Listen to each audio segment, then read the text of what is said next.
എന്തുകൊണ്ടാണ് ബംഗാളിലെ CPM പ്രവർത്തകന് വളരെ പെട്ടെന്ന് കാവിക്കൊടി പിടിക്കാനായത്? കാരണം അടിസ്ഥാനപരമായി അവിടുത്തെ CPM പ്രവർത്തകനും BJP-കാരനും തമ്മിൽ യാതൊരു വ്യത്യാസവുമില്ല എന്നതാണ്. എന്തിനും ജ്യോതിഷം നോക്കുന്ന അന്ധവിശ്വാസികളാണ് ബംഗാളിലെ സാധാരണക്കാർ. CPM-കാരനും ജ്യോതിഷം നോക്കും, BJP-കാരനും നോക്കും. CPM-കാരൻ ദുർഗാപൂജ നടത്തുന്നു, BJP-കാരനും അത് ചെയ്യുന്നു. CPM-കാരൻ വിശ്വാസിയാണ്, BJP-കാരനും വിശ്വാസിയാണ്. അതുകൊണ്ട് തന്നെ ഒരു കേഡർ പാർട്ടിയിൽ നിന്ന് മറ്റൊരു കേഡർ പാർട്ടിയിലേക്കുള്ള മാറ്റം അവർക്ക് എളുപ്പമാവുന്നു.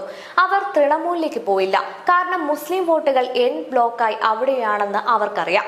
ഇനി കേരളത്തിലേക്ക് വരൂ. അടിസ്ഥാനപരമായി ഒരു ഹിന്ദു പാർട്ടിയാണ് കേരളത്തിലെ CPM. അവിടെ എന്താണ് നടക്കുന്നത്? ലോക്കൽ കമ്മിറ്റി സെക്രട്ടറി ഉത്സവം നടത്തുന്നു, ശബരിമലയിലേക്ക് പോകുന്നവർക്ക് ചുക്കുവെള്ളം കൊടുക്കുന്നു, കർക്കിടക വാവ് ബലിക്ക് മോരും വെള്ളം കൊടുക്കുന്നു. ഉത്സവവും ആഘോഷവും പാർട്ടി ഏറ്റെടുത്ത് നടത്തുന്നു. ഒരു CPM-കാരനും BJP-കാരനും തമ്മിൽ അടിസ്ഥാനമായി വലിയ വ്യത്യാസമില്ലാത്ത